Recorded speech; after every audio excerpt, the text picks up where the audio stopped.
हो गई है ये वाली। अब नंबर लाइन का जो भी हमारा ये वाला 0 पॉइंट है, इस पॉइंट से 2 यूनिट दूरी पर, यहां से यहां तक 1 यूनिट, यहां से यहां तक 2 यूनिट, 2 यूनिट डिस्टेंस यानी कि इस वाले पॉइंट पर 90 डिग्री का एंगल बनाएंगे। 90 डिग्री एंगल बनाने के लिए डी वाले स्केल का यूज करेंगे, डी वाला स्केल रखेंगे, जो भी हमारा 90 डिग्री का एंगल है यहाँ पे पॉइंट बना देंगे। इसके बाद जो भी हमारा ये 90 डिग्री वाला पॉइंट बना है, इस पॉइंट तक स्केल का यूज करके 1 यूनिट की हमें एक लाइन ड्रॉ कर देनी है। और 1 यूनिट का मतलब होगा 1 इंच, क्योंकि इस नंबर लाइन पर जो भी हमारा 1 यूनिट है वो 1 इंच के इक्वल हमने लिया है। 1 यूनिट की जगह पर आप 1 सेंटीमीटर का भी यूज कर सकते हो। हमने यहां पर स्केल रखा, यहां से यहां तक हो जाता है हमारा 1 इंच। सो 90 डिग्री वाला जो भी हमारा ये एंगल है, इसकी लाइन हमने इस वाले पॉइंट पर ड्रॉ कर दी। ये हमारा एंगल हो गया 90 डिग्री का। इसके बाद इस वाले पॉइंट को नाम दे देंगे सी। अब जो भी हमारा ये पॉइंट ओ या फिर कह सकते हैं 0 है और ये वाला पॉइंट सी है, इनको एक सीधी लाइन में ज्वाइन कर देंगे। सो स्केल यहां पे रखूंगा मैं, ओ और सी को हमें एक सीधी लाइन में ज्वाइन करना है। स्केल रखा, सिंपली ओ से सी तक एक लाइन मैंने यहां पर ड्रॉ कर दी। जो भी हमारा ओ से सी तक है, इसकी लंबाई होगी गाइज √5। लेकिन ये √5 इस नंबर लाइन पर नहीं है, नंबर लाइन से ऊपर की तरफ है। इसको नंबर लाइन पर लाने के लिए यूज करेंगे हम कंपास का। कंपास को हम 0 वाले पॉइंट पर रखेंगे और ओपन कर लेंगे इसे सी वाले पॉइंट तक। सी वाले पॉइंट पे इसे रखेंगे और एक आर्क लगा देंगे नंबर लाइन की तरफ, या जो यहां पर जहां पर भी ये नंबर लाइन को टच करेगी, इस पॉइंट को नाम दे देते हैं डी। जो भी हमारा ओ से डी तक है, इसकी लंबाई हो जाएगी हमारी √5। √5 को नंबर लाइन पर ड्रॉ करने के लिए बिल्कुल सिंपल कंस्ट्रक्शन है। सबसे पहले नंबर लाइन ड्रॉ कर लेंगे, इसका जो भी सेंटर वाला पॉइंट है उससे 2 यूनिट दूरी पर हम एक 90 डिग्री का एंगल बना देंगे और इस लाइन को बढ़ाएंगे 1 यूनिट। अगर हमारा यूनिट डिस्टेंस 1 इंच है तो इसको 1 इंच बढ़ाया जाएगा। अगर हमने ये डिस्टेंस 1 सेंटीमीटर लिया है तो इसको 1 सेंटीमीटर की हाइट दी जाएगी। इसके बाद जो भी ये हमारा पॉइंट होगा, इसको सी नाम रख देंगे। ओ और सी को सीधी लाइन में ज्वाइन कर देंगे। ओ सी हमारा √5 के इक्वल होगा, लेकिन ये ओ सी इस नंबर लाइन पर नहीं है। इसको नंबर लाइन पर लाने के लिए कंपास की टिप को ओ पे रखेंगे, ओपन करेंगे उसे सी तक और एक आर्क लगा देंगे जो इस नंबर लाइन को डी पॉइंट पे टच करेगी। ओ से डी तक का जो हमारा डिस्टेंस होगा, ये हो जाएगा हमारा √5। ओ सी और ओ डी एक दूसरे के इक्वल होगा, क्योंकि दोनों सी डी वाली आर्क के रेडियस हैं ओ सी और ओ डी। अब आप कहोगे कि ओ सी √5 कैसे हुआ, तो इसके लिए हमें कैलकुलेशन करनी होगी, पाइथागोरस फॉर्मूले का यूज करना होगा, जिसको करते हैं नेक्स्ट पेज पर।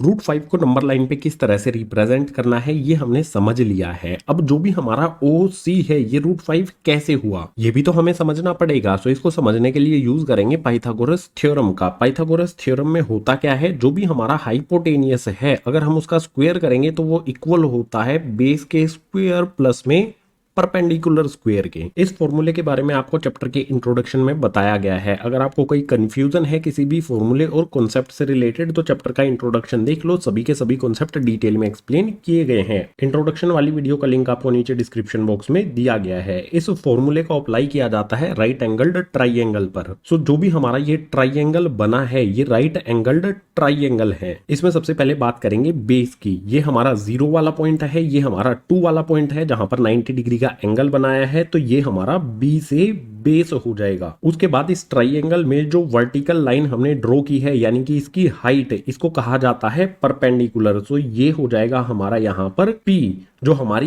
ये वाली लाइन है। इसके बाद जो हमारी ओ से सी तक लाइन है, ये हो जाएगा हमारा गाइस हाइपोटेनियस। सिंपली कोई भी राइट एंगल्ड ट्राइंगल हो, उसके नीचे वाली साइड को बेस कहेंगे, जो खड़ी लाइन है उसको परपेंडिकुलर कहेंगे और जो तिरछी लाइन है उसको हाइपोटेनियस कहेंगे। अब जो भी हमारी बेस और परपेंडिकुलर की वैल्यूज हैं, इस फॉर्मूले में पुट करेंगे तो हाइपोटेनियस की वैल्यू हमें पता चल जाएगी। सबसे पहले बेस की बात करेंगे। 0 से 2 तक, यानी इस पॉइंट तक है, यहां से यहां तक का डिस्टेंस कितना है, 2 यूनिट है, यानी कि जो भी हमारा बेस है इसकी वैल्यू हो जाएगी 2। सो सबसे पहले हाइपोटेनियस का स्क्वायर एज इट इज आ जाएगा। यहां पर है हमारे पास बेस का स्क्वायर, बेस की वैल्यू हमारी 2 है, तो इस बी की जगह पर हमने 2 रख दिया। बी का स्क्वायर है तो 2 का भी यहां पर स्क्वायर हो जाएगा। इसके बाद प्लस का साइन लगा लेंगे। यहां पर है हमारा परपेंडिकुलर का स्क्वायर। इस 2 वाले पॉइंट पर हमने ये परपेंडिकुलर ड्रॉ किया है और इसकी हाइट कितनी रखी थी हमने, 1 इंच रखी थी, यानी कि इसकी परपेंडिकुलर की वैल्यू हो जाएगी हमारी 1। सो परपेंडिकुलर की जगह पर 1 रखा, परपेंडिकुलर का स्क्वायर है तो इसकी वैल्यू का भी स्क्वायर हो जाएगा। वैल्यूज हमने पुट कर दी हैं बेस और परपेंडिकुलर की। तो अब इसको सोल्व कर लेंगे। सोल्व करने के लिए सिंपली हाइपोटेनियस का स्क्वायर एज इट इज रहेगा इक्वल्स टू में यहाँ पर आ जाएगा हमारा 2 का स्क्वायर। 2 के स्क्वायर का मतलब होता है 2 मल्टीप्लाई में 2 जो इक्वल होता है 4 के। सो इस 2 स्क्वायर को सोल्व करने पर हमें मिल जाएगा 4। इसके बाद प्लस का साइन लगा लेंगे। 1 का स्क्वायर, 1 के स्क्वायर का मतलब होगा 1 मल्टीप्लाई में 1 जो इक्वल होगा 1 के। इस 1 के स्क्वायर को सोल्व करने पर हमें 1 मिल जाएगा। आगे इसको सोल्व करने पर hypotenuse square as it is रहेगा। यहां पर हमारा 4 प्लस 1 है, ये हो जाएगा हमारा 5। हाइपोटेनियस स्क्वायर की वैल्यू 5 आ गई, लेकिन हमें तो हाइपोटेनियस की वैल्यू चाहिए। हाइपोटेनियस की वैल्यू फाइंड करने के लिए इस स्क्वायर को हटाना पड़ेगा, और स्क्वायर हटाने का सबसे आसान तरीका होता है रूट लगा दो। अगर हमने इस तरफ रूट लगाया है तो यहां पर भी रूट लगाना होगा। सो 5 पे भी रूट लगा देंगे। इंट्रोडक्शन वाले पार्ट में आपको बताया था कि स्क्वायर जो भी होता है उससे रूट कैंसिल हो जाता है। सो इस स्क्वायर से रूट कैंसिल कर देंगे। बचा क्या हमारे पास यहाँ पर हाइपोटेनियस यानी कि h इक्वल्स का साइन लगा लेंगे। यहाँ पर हमारा √5 एज इट इज आ जाएगा। अगर हम बेस 2 यूनिट रखेंगे, परपेंडिकुलर 1 यूनिट रखेंगे, तो जो भी हमारा हाइपोटेनियस है वो √5 के इक्वल होगा। यहां पर हमने ये भी शो कर दिया है कैलकुलेशन करके। सो जो भी हमारा √5 है उसको नंबर लाइन पे किस तरह से रिप्रेजेंट करना है ये भी हमने समझ लिया है, और √5 आया कैसे है ये भी हमने समझ लिया है। तो क्वेश्चन नंबर 3 हो जाता है कंप्लीट। अब इससे नेक्स्ट क्वेश्चन नंबर 4 एक एक्टिविटी है जो एग्जाम पॉइंट ऑफ व्यू से इंपॉर्टेंट नहीं है, लेकिन बहुत सारी चीजें आप उससे सीख सकते हो। सो क्वेश्चन नंबर 4 की जो भी एक्टिविटी है उसको सोल्व करते हैं नेक्स्ट पेज पर। सिटी मॉल ऐप के साथ अब होगी बचत ही बचत। 1 लीटर फॉर्च्यून सोया तेल सिर्फ 109 में, 1 किलो चीनी सिर्फ 20। क्वेश्चन नंबर 4 इसमें है classroom activity constructing the square root spiral. Classroom activity है question number 4, exam point of view से इंपॉर्टेंट नहीं है। इसमें हमें कंस्ट्रक्ट करना है स्क्वायर रूट स्पाइरल। बहुत सारी हमारी वैल्यूज होती हैं रूट के अंदर, जैसे कि √2, इसके बाद आगे √3, इससे आगे √4, इससे आगे हमारा आ जाता है √5, इससे आगे आ जाता है √6। अगर इन सभी वैल्यूज को, ये सभी वैल्यूज आगे कंटिन्यू रहेंगी, अगर इन सभी वैल्यूज को नंबर लाइन पर शो करना है तो एक तरीका होता है स्क्वायर रूट स्पाइरल। जो भी वैल्यूज आपको यहां पर दिखाई दे रही हैं, इन सभी वैल्यूज को स्क्वायर रूट स्पाइरल मेथड से नंबर लाइन पर शो किया जा सकता है। स्क्वायर रूट स्पाइरल को कंस्ट्रक्ट करना पड़ेगा, उसके लिए जरूरत होगी ज्योमेट्री की। सो इसको कंस्ट्रक्ट करते हैं नेक्स्ट पेज पर। स्क्वायर रूट स्पाइरल बनाने के लिए सबसे पहले स्केल रखेंगे। 1 इंच की हमें एक लाइन ड्रॉ करनी होगी। सो यहां से यहां तक 1 इंच होता है, तो मैंने एक लाइन ड्रॉ कर दी है। इसको नाम दे देंगे। ये वाला पॉइंट हो जाएगा हमारा O, ये वाला पॉइंट हो जाएगा हमारा P। इस लाइन के P वाले पॉइंट पे 90 डिग्री का एंगल बनाएंगे। सो D रखा मैंने यहाँ पे 90 डिग्री के लिए, ये पॉइंट बना लिया। जो भी हाइट होगी इस लाइन की P पॉइंट से, जो भी 90 डिग्री की लाइन ड्रॉ करेंगे वो 1 इंच होनी चाहिए। सो स्केल रखेंगे। यहाँ पर मैंने स्केल रखा, 90 डिग्री वाले पॉइंट से मैच किया और इसे 1 इंच तक हाइट दे दी। जो भी हमारा ये वाला पॉइंट होगा इसको नाम दे देंगे P1। अब O से P1 को एक सीधी लाइन में ज्वाइन कर देंगे। सो स्केल रखेंगे यहाँ पर, उसके बाद इन पॉइंट्स को ज्वाइन कर देंगे कि सीधी लाइन में इस तरह से। जो भी हमारी ये लाइन आएगी ये होगी √2 के इक्वल। एक साइड में लिख लेते हैं O P1 इक्वल होगा हमारा √2 के। ये हमारा 1 यूनिट है, ये हमारा 1 यूनिट है, तो ये हो गया हमारा √2। इसके बाद जो भी हमारा ये P1 पॉइंट है, इस वाले पॉइंट पर 90 डिग्री का एंगल बनाएंगे। सो D वाला स्केल रखा मैंने, 90 डिग्री का एंगल मुझे इस वाली लाइन पर बनाना है। सो यहाँ पर मैंने इस स्केल को रखा, P1 वाले पॉइंट पर रखा और 90 डिग्री के लिए पॉइंट बना दिया। अब जो भी मुझे एंगल बनाना है उसके लिए फिर से मुझे हाइट रखनी है 1 इंच। सो स्केल रखेंगे यहाँ पे, जो भी हमारा ये वाला पॉइंट है 90 डिग्री वाला, इसको मैच करेंगे और 1 इंच तक यहाँ पर हाइट हम बना देंगे। यहां से लेके यहां तक 1 इंच होता है। सो लाइन हमने ड्रॉ कर दी है। ये वाला पॉइंट हो जाएगा हमारा P2।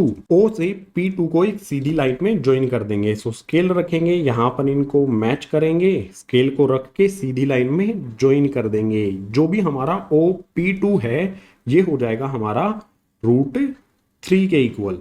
इसी तरह से इस क्वेश्चन को आगे कंटिन्यू करेंगे। P2 वाले पॉइंट पर जो भी हमारी ये लाइन है, इसके इस वाले पॉइंट पर 90 डिग्री का एंगल बनाएंगे। सो D वाला स्केल रखेंगे। D वाला स्केल रखने के बाद 90 डिग्री के लिए जो भी हमारा एंगल है इसके लिए पॉइंट बना देंगे और फिर से इसकी हाइट जो रखेंगे वो 1 इंच होनी चाहिए। स्केल को रख लेंगे, पॉइंट से मैच कर लेंगे और जो भी हमारी लाइन होगी उसकी हाइट 1 इंच कर देंगे। यहाँ पर 90 डिग्री वाले पॉइंट से मैच किया, यहाँ से यहाँ तक हमने लाइन ड्रॉ कर दी, 90 डिग्री के लिए 1 इंच इसकी हाइट रख दी।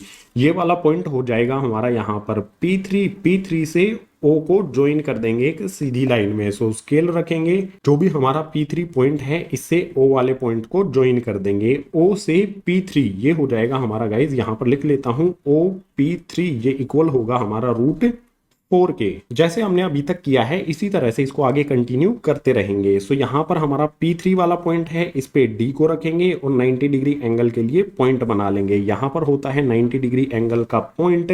अब जो भी इसकी हाइट होगी यहाँ से 90 डिग्री की तरफ वो 1 इंच होनी चाहिए। सो स्केल मैंने रखा, जो भी हमारा 90 डिग्री वाला पॉइंट है उसको मैच किया और इसकी हाइट हमने बना दी 1 इंच यानी कि 1 यूनिट। अब फिर से यहाँ पर क्या करेंगे, ये वाला पॉइंट हो जाएगा हमारा P4।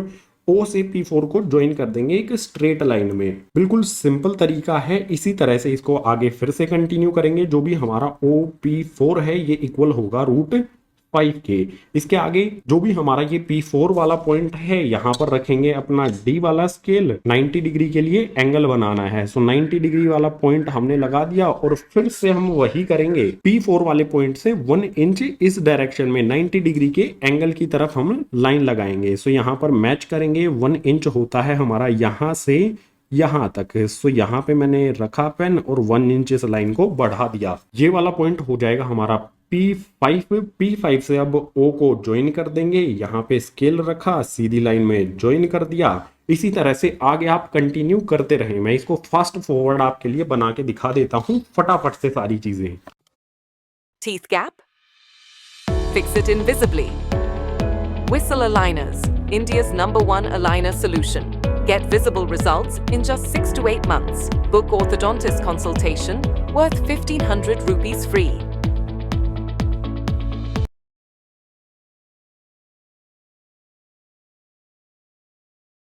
MBA in HR, marketing, finance, operations, जितने options उतनी confusion, right? The expert faculty of Maharishi Markandeshwar deemed to be university will clear all the doubts in your mind. You have good communication skills, good knowledge of diversity management. So I guess you should go for MBA HR and you'll grow in the career. See, I told you, the university is accredited A++ by NAC.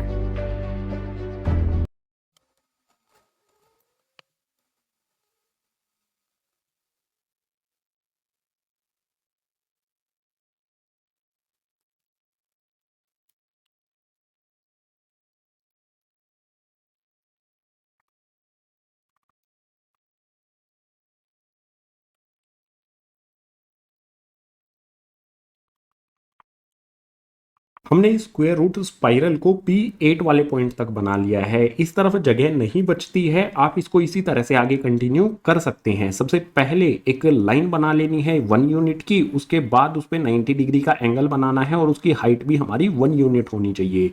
जो भी हमें मिलेगा वो √2 के equal होगा। जो भी √2 वाली लाइन है उस पर 90 डिग्री का एंगल बना के हाइट 1 यूनिट रखेंगे तो हमें लाइन मिलेगी √3 की।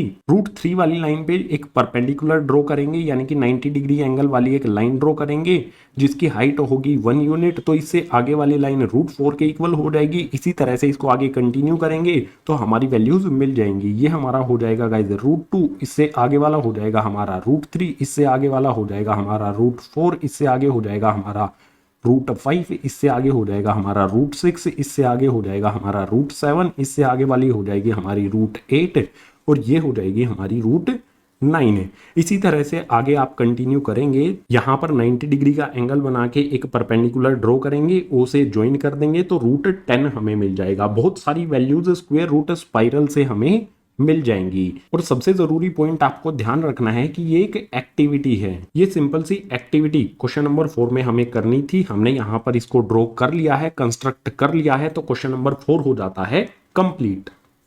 इसी क्वेश्चन नंबर 4 के साथ एक्सरसाइज 1.2 हो जाती है कंप्लीट। उम्मीद करूंगा सभी के सभी क्वेश्चन आपको समझ आए होंगे। अगर आए हैं तो वीडियो को लाइक कर दो, अपने क्लासमेट्स के साथ शेयर कर दो और जितने भी नए स्टूडेंट्स हैं चैनल को सब्सक्राइब कर लो। क्लास 9 से रिलेटेड जो भी एजुकेशनल कंटेंट है इसी तरह से चैनल पर लेकर आता रहूंगा। इसके अलावा